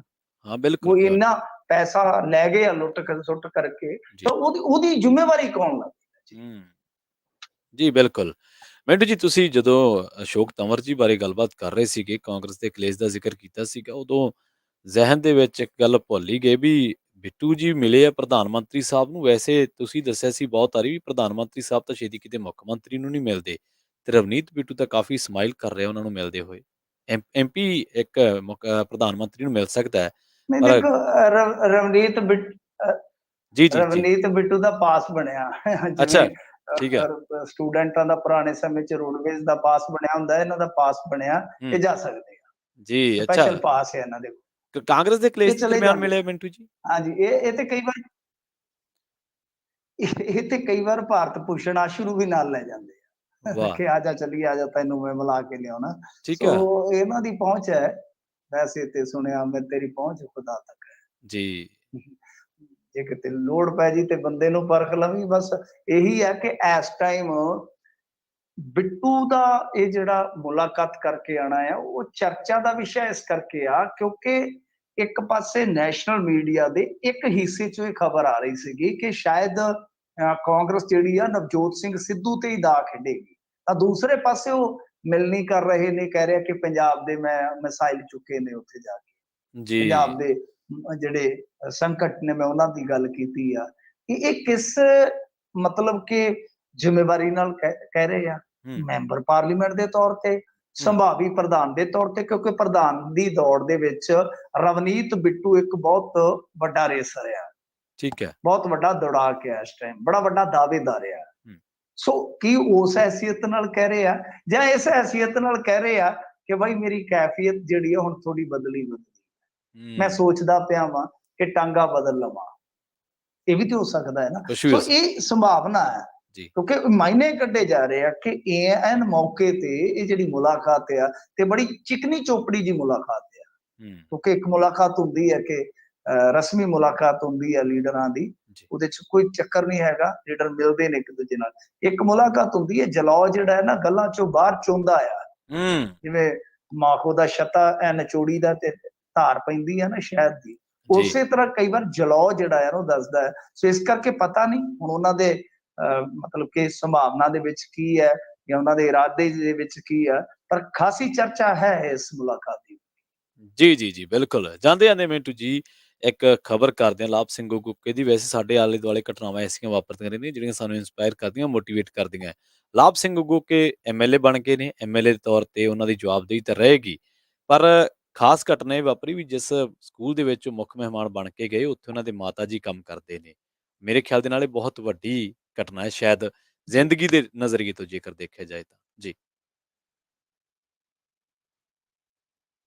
ਹਾਂਜੀ, ਦੇਖੋ ਇਹ ਤੇ ਵਾਕਿਆ ਇੱਕ ਤਰ੍ਹਾਂ ਨਾਲ ਕਹਿ ਲਓ ਕਿ ਕੁਛ ਜਿੱਦਾਂ ਆਪਾਂ ਕਹਿ ਦਿੰਦੇ ਹਾਂ ਨਾ ਕਿ ਮੋਟੀਵੇਸ਼ਨ ਟਾਈਪ ਹੁੰਦਾ ਹੈ, ਕਿ ਇੱਕ ਮੋਟੀਵੇਸ਼ਨਲ ਕਹਾਣੀ ਹੁੰਦੀ ਹੈ ਕਿਸੇ ਵੀ ਕਾਮਯਾਬ ਬੰਦੇ ਦੀ, ਜੀ, ਕਿ ਜਿੱਥੇ ਉਹ ਬੰਦਾ ਬਹੁਤ ਛੋਟੇ ਲੈਵਲ ਤੋਂ ਬਹੁਤ ਔਖੀਆਂ ਪਰਿਸਥਿਤੀਆਂ ਚੋਂ ਗੁਜ਼ਰ ਕੇ ਆਪਣਾ ਇੱਕ ਮੁਕਾਮ ਸਿਰਜਦਾ ਹੈ, ਮੰਜ਼ਿਲ ਹਾਸਿਲ ਕਰਦਾ ਹੈ। ਜੀ। ਪਰ ਮੇਰਾ ਮੰਨਣਾ ਹੈ ਕਿ ਹੁਣ ਮੋਟੀਵੇਸ਼ਨ ਵਗੈਰਾ ਸਾਰੀਆਂ ਜਿਹੜੀਆਂ ਪੋਜ਼ਿਟਿਵ ਸਟੋਰੀਆਂ ਬਹੁਤ ਹੋ ਗਈਆਂ ਉੱਗੋ ਕੇ। ਹੂੰ, ਹੂੰ, ਉੱਗੋ ਹੂੰ, ਕੇ ਹੂੰ। ਉੱਗ ਚੁੱਕਾ ਵਾ, ਜੀ, ਬਿਲकुल, ਰਾਜਨੀਤੀ बिल्कुल। ਸਰਦਲ ਤੇ ਉੱਗ ਚੁੱਕਾ। सही। ਉਹਦੀ ਇਹ ਕਹਾਣੀ ਉਹ ਲਿਖੀ ਗਈ ਹੈ, जी। ਉਹ ਕਹਾਣੀ ਬੋਲੀ ਗਈ ਹੈ। हुँ। ਅਸਲੀ ਕਹਾਣੀ ਤੇ ਇਹਦੋਂ ਅੱਗੇ ਸ਼ੁਰੂ ਹੁੰਦੀ ਹੈ। शुरू होनी है, सही है। ਹੁਣ ਇੱਥੋਂ ਤੱਕ ਹੀ ਉਹਨਾਂ ਨੇ ਸੀਮਤ ਰਹਿਣਾ ਹੈ। ਹਾਂਜੀ, ਕਿ ਉਹ ਜਿਵੇਂ ਇੱਕ ਨਾ ਸੁਲਤਾਨ ਨੂੰ ਕਿਸੇ ਨੇ 2 ਬਾਜ਼ ਦੇ ਦਿੱਤੇ ਸਨ ਤੇ ਕੁੱਟਦਾ ਨਹੀਂ ਸੀਗਾ। जी। ਬੜੇ ਨਸਲ ਦੇ ਸੀ ਤੇ ਉਹਨੇ ਆਪਣੇ ਟ੍ਰੇਨਰ ਨੂੰ ਕਿਹਾ ਕਿ ਇਹਨੂੰ ਉਡਾ ਦੇ। हुँ। ਤੇ ਉਹਨੇ ਕਿਹਾ ਕਿ ਮੈਂ ਜ਼ੋਰ ਲਾਨਾ, जी। 6 ਮਹੀਨੇ ਹੋ ਗਏ ਉਹ ਉੱਡਿਆ ਹੀ ਨਹੀਂ। ਇੱਕ ਉੱਡਿਆ ਹੀ ਨਹੀਂ ਉਹਦੇ ਵਿੱਚੋਂ, ਇੱਕ ਉਡਾਰੀਆਂ ਮਾਰਦਾ ਫਿਰਦਾ ਸੀ ਅੰਬਰਾਂ ਤੇ। हुँ।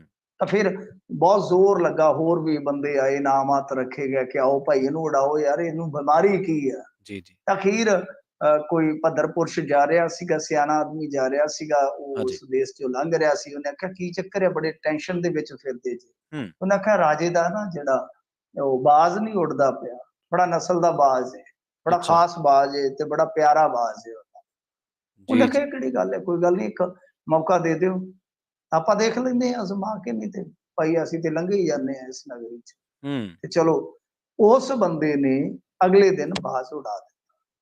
ਤਾਂ ਫਿਰ ਜਦੋਂ ਉਹ ਸੁਲਤਾਨ ਨੇ ਕਿਹਾ ਹੋਊਗਾ ਕਿ ਹਾਂ ਭਾਈ ਦੱਸ ਭਾਈ ਕੀ ਲੈਣਾ, ਤਾਂ ਉਹ ਨਾਮਾਤ ਵਗੈਰਾ ਜਿਹੜੇ ਦੇਣੇ ਸੀਗੇ, ਤਾਂ जी। ਉਹ ਤੋਂ ਪਹਿਲਾਂ ਪੁੱਛਿਆ ਕਿ ਤੂੰ ਕੀਤਾ ਕਿਵੇਂ, अच्छा। ਇਹ ਪੋਸੀਬਲ ਕਿੱਦਾਂ ਹੋਇਆ? ਤਾਂ ਉਹਨੇ, ਉਹ ਆਮ ਹੀ ਤੁਸੀਂ ਕਹਾਣੀ ਸੁਣੀ ਹੋਣੀ ਹੈ, ਤੇ ਉਹਨੇ ਕਿਹਾ ਕਿ ਇਹ ਜਿਸ ਟਾਹਣੀ ਤੇ ਬੈਠਾ ਸੀ ਮੈਂ ਉਹ ਟਾਹਣੀ ਵੱਢ ਦਿੱਤੀ।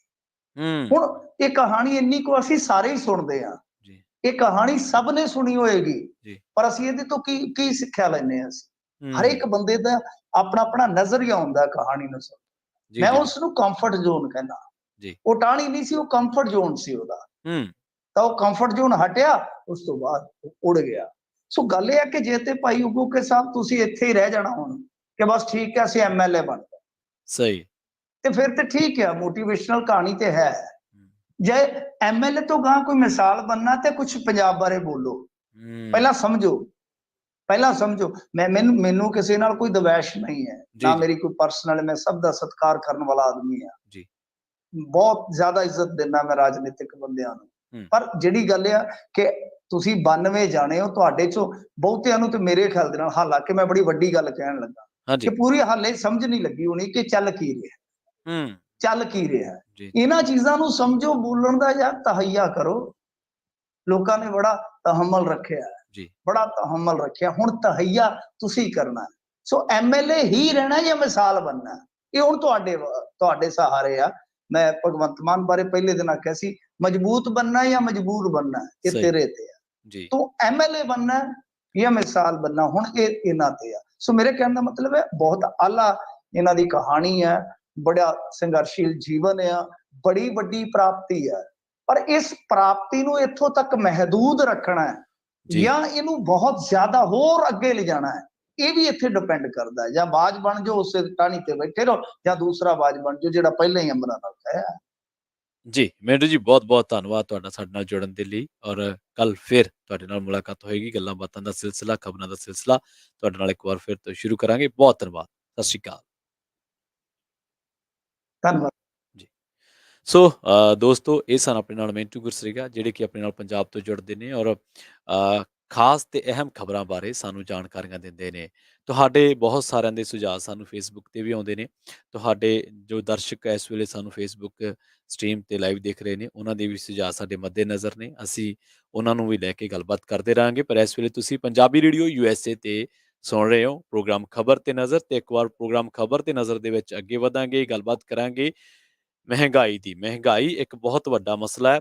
ਇਸ ਤੋਂ ਅੱਗੇ ਸਾਡੇ ਪ੍ਰੋਗਰਾਮ ਨਾਰਥ ਅਮਰੀਕਾ ਦੀ ਵਾਰੀ ਹੈ। ਬਹੁਤ ਹੀ ਥੋੜ੍ਹੇ ਸਮੇਂ ਦੇ ਵਿੱਚ ਉਸ ਪ੍ਰੋਗਰਾਮ ਦੇ ਵਿੱਚ ਵੀ ਵਧਾਂਗੇ ਆਪਾਂ। ਪਰ ਗੱਲਬਾਤ ਕਰ ਲੈਂਦੇ ਹਾਂ ਸਾਡੇ ਇਸ ਖਬਰ ਤੇ ਨਜ਼ਰ ਦੇ ਪ੍ਰੋਗਰਾਮ ਦੇ ਸਪਾਂਸਰ ਦੇ ਬਾਰੇ। ਖਾਲਸਾ ਇੰਸ਼ੋਰੈਂਸ ਏਜੰਸੀ ਤੋਂ ਤੁਸੀਂ ਕਿਸੇ ਵੀ ਤਰ੍ਹਾਂ ਦੀ ਇੰਸ਼ੋਰੈਂਸ ਕਰਵਾ ਸਕਦੇ ਹੋ। ਉਹਨਾਂ ਦਾ ਨੰਬਰ ਨੋਟ ਕਰ ਲਓ 408 272 2500।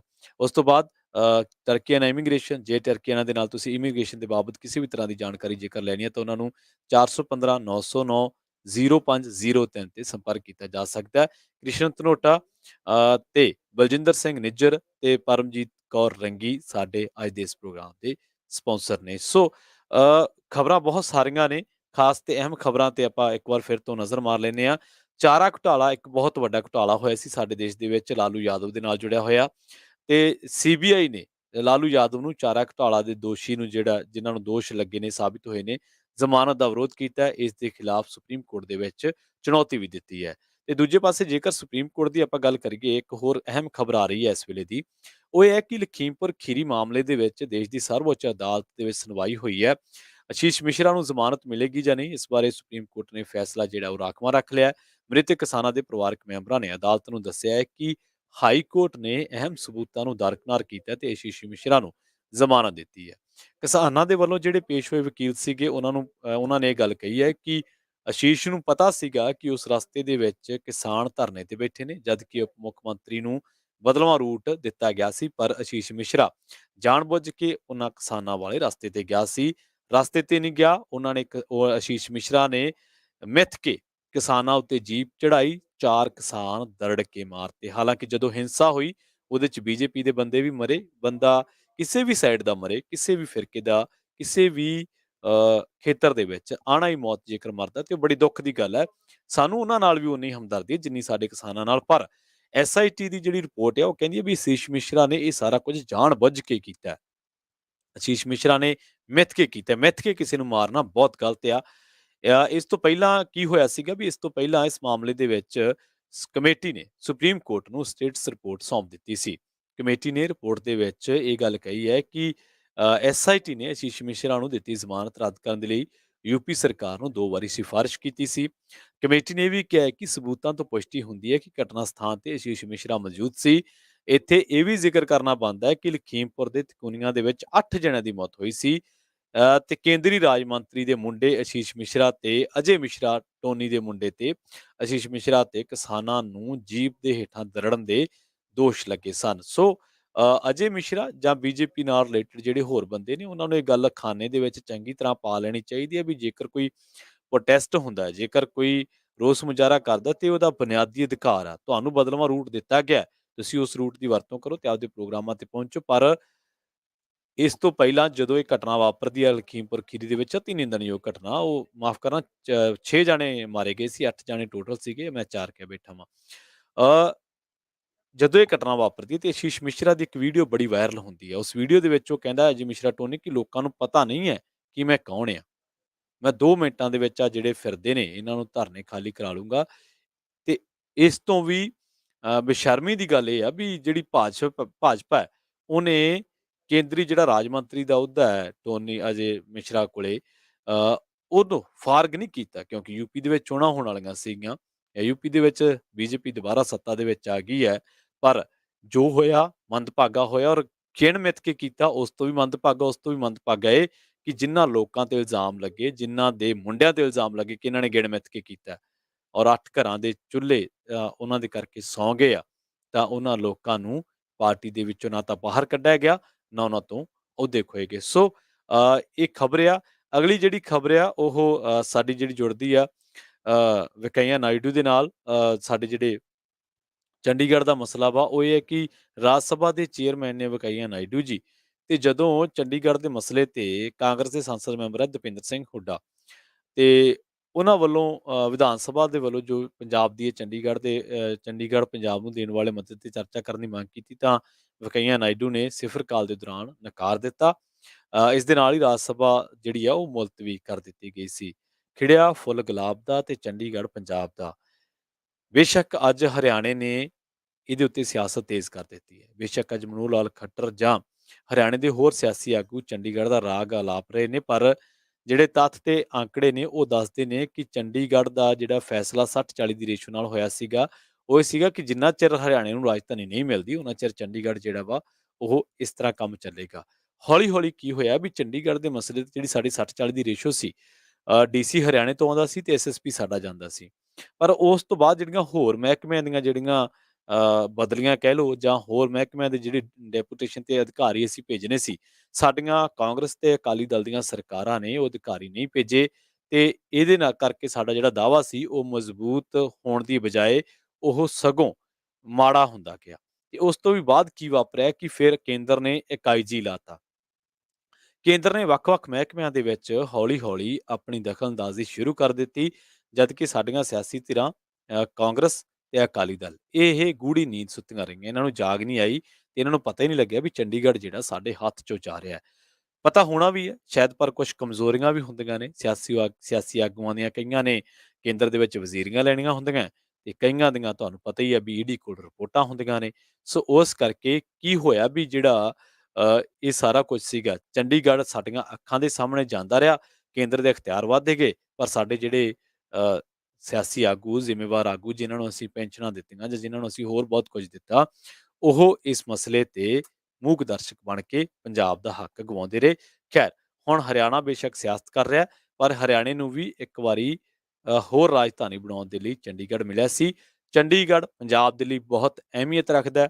ਚੰਡੀਗੜ੍ਹ ਸਾਡੇ ਲਈ ਇਸ ਤਰ੍ਹਾਂ ਦੀ ਅਹਿਮੀਅਤ ਰੱਖਦਾ ਜਿਵੇਂ ਫਰਾਂਸ ਦੇ ਲਈ ਪੈਰਿਸ ਹੈ, ਜਿਵੇਂ ਇਸਤਾਂਬੁਲ ਆ, ਜਿਵੇਂ ਲਾਹੌਰ ਦੀ ਅਹਿਮੀਅਤ ਹੈ, ਜਿਵੇਂ ਹਿੰਦੁਸਤਾਨ ਦੇ ਲਈ, ਇੰਡੀਆ ਦੇ ਲਈ ਦਿੱਲੀ ਦੀ ਅਹਿਮੀਅਤ ਹੈ, ਜਿਵੇਂ ਵਾਸ਼ਿੰਗਟਨ ਡੀਸੀ ਦੀ ਅਹਿਮੀਅਤ ਹੈ, ਇਸੇ ਤਰ੍ਹਾਂ ਦੀ ਅਹਿਮੀਅਤ ਪੰਜਾਬ ਦੇ ਲਈ ਚੰਡੀਗੜ੍ਹ ਹੈ। ਚੰਡੀਗੜ੍ਹ ਸਾਡੇ ਲਈ ਇੱਕ ਜ਼ਮੀਨ ਦਾ ਟੁਕੜਾ ਨਹੀਂ ਹੈ। ਸਾਨੂੰ ਸਮਝਣਾ ਚਾਹੀਦਾ ਇਹਨਾਂ ਚੀਜ਼ਾਂ ਨੂੰ। ਚੰਡੀਗੜ੍ਹ ਸਾਡੀ ਵਿਰਾਸਤ ਹੈ। ਸਾਡੇ 50 ਦੇ ਕਰੀਬ ਪਿੰਡ ਉਜਾੜ ਕੇ ਬਣਾਇਆ ਗਿਆ ਹੈ। ਚੰਡੀਗੜ੍ਹ ਸਾਡੇ ਲਈ ਇੱਕ ਭੂਗੋਲਿਕ ਸਥਾਨ ਨਹੀਂ ਹੈ। ਚੰਡੀਗੜ੍ਹ ਦੇ ਨਾਲ ਪੰਜਾਬ ਦੇ ਜਜ਼ਬਾਤ ਜੁੜੇ ਹੋਏ ਨੇ, ਕਿਉਂਕਿ ਭਾਸ਼ਾ ਦੇ ਆਧਾਰ ਤੇ ਹਰ ਸੂਬੇ ਨੂੰ ਸਾਰਾ ਕੁਝ ਮਿਲਿਆ, ਪਰ ਜਦੋਂ ਸਾਨੂੰ ਮਿਲਣ ਦੀ ਵਾਰੀ ਸੀ, ਉਦੋਂ ਸਾਡੇ ਤੋਂ ਬਹੁਤ ਸਾਰੀਆਂ ਚੀਜ਼ਾਂ ਖੋਹ ਲਈਆਂ ਗਈਆਂ। ਇਹ ਆਪਾਂ ਪ੍ਰਤੱਖ ਜਾਣਦੇ ਹਾਂ। ਖੈਰ, ਤੁਸੀਂ ਹੋਰ ਵੀ ਚੀਜ਼ਾਂ ਇਹਦੇ ਵਿੱਚ ਬਥੇਰੀਆਂ ਟੈਕਨੀਕਲ ਪੁਆਇੰਟਸ ਹੋਰ ਹੋਣਗੇ, ਸਿਆਸੀ ਆਗੂ ਕਿੱਥੇ-ਕਿੱਥੇ, ਕਿਵੇਂ-ਕਿਵੇਂ ਫੇਲ ਰਹੇ, ਇਹ ਵੀ ਬੜੇ ਪੁਆਇੰਟ ਹੋਣਗੇ। ਸੋ ਪਰ ਹੁਣ ਇਹਦੇ ਤੇ ਸਿਆਸਤ ਤੇਜ਼ ਹੋ ਗਈ ਹੈ। ਹਰਿਆਣੇ ਨੇ ਵੀ ਬਹੁਤ ਸਾਰੀਆਂ ਤਰ੍ਹਾਂ ਦੀ ਤਿਆਰੀ ਕਰ ਲਈ ਆ। ਆਉਣ ਵਾਲੇ ਦਿਨਾਂ ਦੇ ਵਿੱਚ ਤੁਸੀਂ ਦੇਖੋਗੇ ਕਿ ਕਿਵੇਂ ਆਮ ਆਦਮੀ ਪਾਰਟੀ ਜਿਹੜੀ ਕਿ ਇੱਥੇ ਸੱਤਾ ਦੇ ਵਿੱਚ ਹੈ, ਭਗਵੰਤ ਮਾਨ ਮੁੱਖ ਮੰਤਰੀ ਨੇ ਤੇ ਉੱਥੇ ਆਮ ਆਦਮੀ ਪਾਰਟੀ ਨੇ ਚੋਣ ਲੜਨੀ ਹੈ, ਤਾਂ ਆਮ ਆਦਮੀ ਪਾਰਟੀ ਨੂੰ ਵੀ ਕਾਫੀ ਛਛਪਾਈ ਦਾ ਸਾਹਮਣਾ ਕਰਨਾ ਪਊਗਾ। ਉਹਦੇ ਤੇ ਦਬਾਅ ਵਧੂਗਾ ਕਿ ਤੁਸੀਂ ਚੰਡੀਗੜ੍ਹ ਦੇ ਮਸਲੇ ਤੇ ਆਪਣਾ ਸਟਾਂਸ ਰੱਖੋ। ਬੀਜੇਪੀ ਨੂੰ ਉੱਥੇ ਜੇਕਰ ਟੱਕਰ ਮਿਲੇਗੀ ਤਾਂ ਆਮ ਆਦਮੀ ਪਾਰਟੀ ਤੋਂ ਤਕੜੀ ਟੱਕਰ ਮਿਲਣ ਦੀ ਸੰਭਾਵਨਾ ਸਿਆਸੀ ਮਾਹਰ ਜਿਹੜੇ ਆ ਉਹ ਜਤਾ ਰਹੇ ਆ। ਸੋ ਅਗਲੀ ਜੇਕਰ ਆਪਾਂ ਗੱਲ ਕਰੀਏ ਤਾਂ ਜਿਹੜੀ ਮਹਿੰਗਾਈ ਹੈ ਲਗਾਤਾਰ ਵੱਧ ਰਹੀ ਹੈ। ਪੈਟਰੋਲ ਡੀਜ਼ਲ ਦੀਆਂ ਜਿਹੜੀਆਂ ਕੀਮਤਾਂ ਨੇ ਲਗਾਤਾਰ ਵੱਧ ਰਹੀਆਂ ਨੇ। ਪਰ ਮਾਫ ਕਰਨਾ, ਇੱਥੇ ਜਿਹੜੇ ਜਦੋਂ ਰਾਮਦੇਵ ਵਰਗੇ ਤੋਂ ਪੁੱਛਿਆ ਜਾਂਦਾ ਹੈ ਕਿ ਹਾਂਜੀ ਤੁਸੀਂ ਦੱਸੋ ਕਿ ਪੈਟਰੋਲ ਜਦੋਂ 35-40 ਰੁਪਏ ਹੋਇਆ ਸੀ, ਉਹ ਤੁਸੀਂ ਕਹਿੰਦੇ ਸੀਗੇ ਕਿ ਜਦੋਂ 60-65 ਰੁਪਏ ਹੋ ਗਿਆ ਸੀਗਾ, ਤੁਸੀਂ ਕਹਿੰਦੇ ਸੀਗੇ ਕਿ 35 ਰੁਪਏ ਪੈਟਰੋਲ ਮਿਲਣਾ ਚਾਹੀਦਾ ਕਿ ਨਹੀਂ ਮਿਲਣਾ ਚਾਹੀਦਾ। ਤਾਂ ਲੋਕਾਂ ਤੋਂ ਪੁੱਛਦੇ ਰਹੇ ਤੁਸੀਂ ਔਰ ਸਿਆਸੀ ਲਾਮਬੰਦੀ ਕਰਦੇ ਰਹੇ ਇੱਕ ਏਜੰਡੇ ਦੇ ਤਹਿਤ। ਪਰ ਹੁਣ ਤੁਸੀਂ ਜਦੋਂ ਕੋਈ ਸਵਾਲ ਪੁੱਛਦਾ ਪੱਤਰਕਾਰ ਦੇ ਨਾਲ ਬਦਤਮੀਜ਼ ਹੋ ਜਾਂਦੇ ਹੋ। ਸਵਾਲ ਦਾ ਜਵਾਬ ਦੇਣਾ ਨਾ ਦੇਣਾ ਤੁਹਾਡਾ ਇੱਕ ਬੁਨਿਆਦੀ ਅਧਿਕਾਰ ਆ। ਤੁਸੀਂ ਨਹੀਂ ਦੇ ਸਕਦੇ, ਪਰ ਤੁਸੀਂ ਕਿਸੇ ਨਾਲ ਬਦਤਮੀਜ਼ੀ ਨਹੀਂ ਕਰ ਸਕਦੇ ਔਰ ਖਾਸ ਕਰਕੇ ਤੁਸੀਂ ਉਦੋਂ ਜਵਾਬਦੇਹ ਆ ਜਦੋਂ ਤੁਸੀਂ ਇਸ ਮਸਲੇ ਨੂੰ ਲੈ ਕੇ ਸਿਆਸਤ ਕੀਤੀ ਹੋਵੇ, ਪੋਲਿਟਿਕਸ ਕੀਤੀ ਹੋਵੇ। ਲੋਕ ਸਭ ਜਾਣਦੇ ਨੇ ਕਿਵੇਂ ਤੁਸੀਂ ਪੋਲਿਟਿਕਸ ਕਰਨ ਆਏ, ਕਿਵੇਂ ਫਿਰ ਰਾਮਲੀਲਾ ਮੈਦਾਨ ਦੇ ਵਿੱਚੋਂ ਤੁਹਾਨੂੰ ਭੱਜਣਾ ਪਿਆ ਔਰ ਲੋਕ ਕਹਿੰਦੇ ਨੇ ਕਿ ਭੱਜੇ ਔਰ ਤੁਸੀਂ ਕੱਪੜੇ ਵੀ ਬੀਬੀਆਂ ਵਾਲੇ ਪਾ ਕੇ ਭੱਜੇ ਹੋ। ਇਹ ਸੱਚ ਆ, ਤਥਾਤਮਕ ਗੱਲਾਂ ਆ। ਜੇਕਰ ਗੂਗਲ ਤੇ ਕਰੋਗੇ ਰਾਮਦੇਵ ਪ੍ਰੋਟੈਸਟ ਐਟ ਰਾਮਲੀਲਾ ਮੈਦਾਨ, ਤਾਂ ਉੱਥੇ ਤੁਹਾਨੂੰ ਰਾਮਦੇਵ ਦੀ ਉਹ ਫੋਟੋ ਆ ਜਾਣੀ ਹੈ, ਜਿਹੜੀ ਫੋਟੋ ਦੇ ਵਿੱਚ ਉਹਨੇ ਬੀਬੀਆਂ ਦੇ ਕੱਪੜੇ ਪਾਏ ਹੋਏ ਆ, ਚਿੱਟੇ ਕੱਪੜੇ ਆ ਤੇ ਉੱਤੇ ਸਿਰ ਵੀ ਜਿਹੜਾ ਵਾ ਸ਼ਾਇਦ ਲਪੇਟਿਆ ਹੋਇਆ। ਰਾਮਦੇਵ ਦੀ ਟਰਨਓਵਰ 2015-16 ਦੇ ਵਿੱਚ 5000 ਦੀ ਸੀ, ਜਿਹੜੀ ਕਿ 2022 ਦੇ ਵਿੱਚ ਵੱਧ ਕੇ 30,000 ਕਰੋੜ ਰੁਪਇਆ ਹੋ ਗਈ ਹੈ। ਪਰ 5000 ਕਰੋੜ ਰੁਪਇਆ ਮੈਂ ਕਹਿਣਾ ਵਾ, ਪਰ ਪੈਟਰੋਲ ਡੀਜ਼ਲ ਦੇ ਭਾਅ 35 ਰੁਪਏ 40 ਰੁਪਏ ਪੈਟਰੋਲ ਨਹੀਂ ਮਿਲਿਆ, 30-32 ਰੁਪਏ ਡੀਜ਼ਲ ਸਾਨੂੰ ਨਹੀਂ ਮਿਲਿਆ। ਹੁਣ ਪੈਟਰੋਲ ਦੀ ਡੀਜ਼ਲ ਦੇ ਭਾਵਾਂ ਦੀ ਗੱਲ ਕਰਦੇ ਹਾਂ। ਸਰਕਾਰੀ ਜਿਹੜੀਆਂ ਨੀਤੀਆਂ ਨੇ, ਸਰਕਾਰ ਇਹਨਾਂ ਵਸਤਾਂ ਦੀਆਂ ਕੀਮਤਾਂ ਤੇ ਕੋਈ ਕੰਟਰੋਲ ਨਹੀਂ ਕਰਦੀ। ਅਸਲ ਦੇ ਵਿੱਚ ਇਹਨਾਂ ਦੀਆਂ ਕੀਮਤਾਂ ਕੌਮਾਂਤਰੀ ਮੰਡੀ ਦੇ ਵਿੱਚ ਕੱਚੇ ਤੇਲ ਦੀਆਂ ਵੱਧਦੀਆਂ ਜਾਂ ਘਟਦੀਆਂ ਕੀਮਤਾਂ ਦੇ ਮੁਤਾਬਕ ਵੱਧਦੀਆਂ ਨੇ। ਪਿਛਲੇ 4.5 ਮਹੀਨਿਆਂ ਤੋਂ ਡੀਜ਼ਲ, ਪੈਟਰੋਲ ਤੇ ਗੈਸ ਦੀਆਂ ਕੀਮਤਾਂ ਦੇ ਵਿੱਚ ਲਗਾਤਾਰ ਵਾਧਾ ਹੋ ਰਿਹਾ। ਇੱਕ ਅਹਿਮ ਸਵਾਲ ਇੱਥੇ ਇਹ ਹੈ ਵੀ ਜੇਕਰ ਸਰਕਾਰ ਕੰਟਰੋਲ ਨਹੀਂ ਕਰਦੀ, ਜਦੋਂ ਕੱਚੇ ਤੇਲ ਦੇ ਭਾਅ ਵੱਧਦੇ ਨੇ ਤਾਂ ਤੇਲ ਮਹਿੰਗਾ ਹੋ ਜਾਂਦਾ ਹੈ। ਉਹਦਾ ਜਿਹੜਾ ਬੋਝ ਆ ਉਹ ਆਮ ਬੰਦੇ ਦੀ ਜੇਬ ਤੇ ਪੈਂਦਾ ਵਾ। ਪਰ ਸਵਾਲ ਵੱਡਾ ਸਾਡਾ ਇਹ ਹੈ ਵੀ ਜਦੋਂ ਉਹ ਘਟ ਜਾਂਦਾ ਆ ਕੱਚੇ ਤੇਲ ਦੀਆਂ ਕੀਮਤਾਂ ਕੌਮਾਂਤਰੀ ਮੰਡੀ ਦੇ ਵਿੱਚ, ਤਾਂ ਉਹਦਾ ਜਿਹੜਾ ਮੁਨਾਫਾ ਹੈ, ਉਹਦਾ ਜਿਹੜਾ ਪ੍ਰੋਫਿਟ ਹੈ, ਉਹ ਕਿਸੇ ਵੀ ਕਸਟਮਰ ਜਾਂ ਕਿਸੇ ਵੀ ਗਾਹਕ ਜਾਂ ਕਿਸੇ ਵੀ ਐਂਗਲ ਤੋਂ ਲੋਕਾਂ ਨੂੰ ਰਿਲੈਕਸੇਸ਼ਨ ਦੇ ਤੌਰ ਤੇ ਨਹੀਂ ਦਿੱਤਾ ਜਾਂਦਾ। ਭਾਅ ਘਟਦੇ ਨੇ ਡਾਲਰਾਂ ਦੇ ਰੂਪ ਦੇ ਵਿੱਚ ਤੇ ਇੱਥੇ ਜਦੋਂ ਕੀਮਤ ਘਟਦੀ ਹੈ, ਮੰਨ ਲਓ 81 ਰੁਪਏ ਸਮਥਿੰਗ ਹੈ, ਤਾਂ ਉਹ ਚੱਕ ਕੇ 81 ਕਰ ਦਿੰਦੇ ਆ। ਇੰਨਾ ਕੁ ਫਰਕ ਜ਼ਰੂਰ ਪੈਂਦਾ ਵਾ। 82 ਆ, 82 ਰੁਪਏ 37 ਪੈਸੇ, ਤਾਂ 37 ਰੁਪਏ ਦਾ ਕੱਟ ਲੱਗ ਜੂਗਾ 82। ਪਰ ਜਦੋਂ ਵਧਾਉਣਾ ਵਾ ਉਦੋਂ ਡੇਲੀ 80-80 ਪੈਸੇ, 40-40 ਪੈਸੇ, 30-30 ਪੈਸੇ। ਤਾਂ ਹੁਣ ਇਹ ਹੈ ਵੀ ਸਾਡਾ ਜਿਹੜਾ ਦੇਸ਼ ਆ, ਇਹ ਪੈਟਰੋਲ ਦੀਆਂ ਕੀਮਤਾਂ ਤੋਂ 2010 ਦੇ ਵਿੱਚ ਤੇ ਡੀਜ਼ਲ ਦੀਆਂ ਕੀਮਤਾਂ ਤੋਂ 2014 ਦੇ ਵਿੱਚ ਕੰਟਰੋਲ ਹਟਾ ਲਿਆ ਗਿਆ ਸੀ। ਸਾਡਾ ਦੇਸ਼ ਬਹੁਤ ਵੱਡੀ ਮਾਤਰਾ ਦੇ ਵਿੱਚ ਕੱਚਾ ਤੇਲ ਜਿਹੜਾ ਬਰਾਮਦ ਕਰਦਾ ਤੇ ਕੀਮਤਾਂ ਦੀ ਕੰਟਰੋਲ ਕਰਨ ਬਾਰੇ ਦਲੀਲ ਇਹ ਦਿੱਤੀ ਗਈ ਸੀ ਕਿ ਪੈਟਰੋਲ ਤੇ ਡੀਜ਼ਲ ਦੇ ਜਿਹੜੇ ਭਾਅ ਕੌਮਾਂਤਰੀ ਮੰਡੀ ਤੋਂ ਪ੍ਰਭਾਵਿਤ ਹੁੰਦੇ ਆ ਤੇ ਇਹਨਾਂ ਦੀਆਂ ਕੀਮਤਾਂ ਨਿਰਧਾਰਿਤ ਕਰਨ ਦੇ ਵਿੱਚ ਸਰਕਾਰਾਂ ਦੀ ਭੂਮਿਕਾ ਬਹੁਤ ਘੱਟ ਆ। ਆਜ਼ਾਦ ਮੰਡੀ ਦੇ ਹਮਾਇਤੀਆਂ ਨੇ ਸਰਕਾਰ ਦੀਆਂ ਇਹਨਾਂ ਨੀਤੀਆਂ ਦਾ ਸਵਾਗਤ ਕੀਤਾ ਸੀ। ਆਜ਼ਾਦ ਮੰਡੀ ਦੇ ਹਮਾਇਤੀ ਕੌਣ ਆ? ਜਿਹੜੇ ਲੋਕ ਕੀਮਤਾਂ ਦੇ ਨਾਲ ਕੀਮਤਾਂ ਨੂੰ ਅੱਖੋਂ ਪਰੋਖੇ, ਕੀਮਤਾਂ ਨੂੰ ਧਿਆਨ ਦੇ ਵਿੱਚ ਰੱਖ ਕੇ ਬਿਜ਼ਨਸ ਕਰਦੇ ਨੇ। ਕੀਮਤਾਂ ਘਟੀਆਂ ਦਾ ਮੁਨਾਫਾ ਖੱਟਦੇ ਨੇ, ਪਰ ਕੀਮਤਾਂ ਵਧੀਆਂ ਦਾ ਮੁਨਾਫਾ ਜਾਂ ਲਾਭ ਆਮ ਬੰਦੇ ਨੂੰ ਨਹੀਂ ਦਿੱਤੇ। ਸੋ ਜਿਹੜੇ ਦੋਸ਼ ਨੇ ਉਹ ਤਾਂ ਇਹ ਲੱਗੇ ਨੇ ਵੀ ਪੰਜਾਬ, ਉੱਤਰ ਪ੍ਰਦੇਸ਼, ਗੋਆ, ਉੱਤਰਾਖੰਡ ਤੇ ਮਣੀਪੁਰ ਦੀਆਂ ਵਿਧਾਨ ਸਭਾ ਚੋਣਾਂ ਤੋਂ ਪਹਿਲਾਂ ਸਿਆਸੀ ਪਾਰਟੀਆਂ ਨੂੰ ਲੱਗਿਆ ਕਿ ਲਗਾਤਾਰ ਵੱਧ ਰਹੀਆਂ ਕੀਮਤਾਂ ਉਹਨਾਂ ਦੀ ਸੱਤਾ ਦੇ ਵਿੱਚ ਵਾਪਸੀ ਤੇ ਆਉਣ ਤੇ ਰੁਕਾਵਟ ਬਣਨੀ ਆ। ਭਾਜਪਾ, ਕਿਉਂਕਿ ਤੁਹਾਨੂੰ ਪਤਾ ਹੀ ਹੈ ਸਾਰੇ ਰਾਜਾਂ ਦੇ ਵਿੱਚ ਇਹਨੇ ਵਾਪਸੀ ਕੀਤੀ ਹੈ, ਕਈ ਰਾਜਾਂ ਦੇ ਵਿੱਚ ਪੰਜਾਬ ਨੂੰ ਛੱਡ ਕੇ।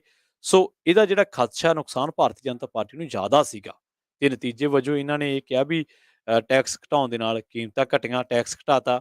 ਹੈਰਾਨੀ ਦੀ ਗੱਲ ਇਹ ਹੈ ਵੀ ਜਦੋਂ ਕੌਮਾਂਤਰੀ ਬਾਜ਼ਾਰ ਦੇ ਵਿੱਚ ਹਲਚਲ ਹੋਈ ਸੀ 4 ਨਵੰਬਰ 2021 ਨੂੰ, ਉਹ ਤੋਂ ਬਾਅਦ ਕੀਮਤਾਂ ਦੇ ਵਿੱਚ ਕੋਈ ਵਾਧਾ ਨਹੀਂ ਹੋਇਆ।